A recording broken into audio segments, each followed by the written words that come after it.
Sir, చాలామంది kidney అనంగానే first అది రక్తం ఫిల్టర్ చేస్తుంది అంటూ ఉంటారు కదా. ఇంకా కిడ్నీ మన బాడీ పార్ట్స్కి ఇంకేమేమి అందిస్తుంటుంది, అసలు కిడ్నీ ఇంకా ఏం పనులు చేస్తుంది? ముఖ్యంగా కిడ్నీ చేసే పని మీరు అన్నట్టు బ్లడ్లో ఉన్న మలినాలను ఇంప్యూరిటీస్ను తొలగించడము, అలానే శరీరంలో ఉన్న అధిక మోతాదులో ఉన్న నీరును తొలగించడము. దీన్నే మనం యూరిన్గా పాస్ చేస్తూ ఉంటాం. ఇదే కాకుండా చాలా ఇతర ఫంక్షన్స్ కూడా కిడ్నీ చేస్తుంది. ముఖ్యమైనది ఏమంటే మన రక్తం తయారీలో అది దోహదపడుతుంది. కిడ్నీ నుంచి ఎరిథ్రోపాయిటిన్ అనే ఒక హార్మోన్ రిలీజ్ అవుతుంది. ఈ హార్మోన్ రక్తం తయారీకి సిగ్నల్.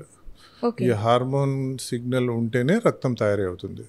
ఈ సిగ్నల్ లేదనుకోండి రక్తం తయారీ అవ్వదు.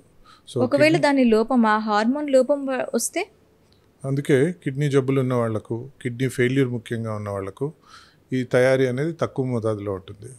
అందుకని వాళ్ళకి రక్తం తగ్గిపోవడం, అనీమియా అంటాం, హిమోగ్లోబిన్ లెవెల్స్ అన్నీ తక్కువ ఉంటాయి. సో రక్తం తయారీ అనేది ఒక ముఖ్యమైన చర్య. ఇదే కాకుండా మనం అందరము విటమిన్ డి అని వినే ఉంటాము.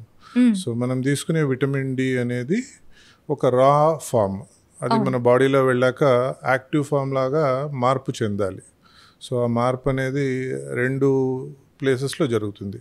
ఫస్ట్ లివర్లో జరుగుతుంది, సెకండ్ది కిడ్నీలో జరుగుతుంది. ఈ మార్పునే యాక్టివ్ ఫామ్ కన్వర్షన్, ఆల్ఫా హైడ్రాక్సిలేషన్స్ అంటాము. సో కిడ్నీలో అది మార్పు చెందుతుంది. కిడ్నీ జబ్బు ఉన్నప్పుడు ఈ మార్పు అనేది జరగదు.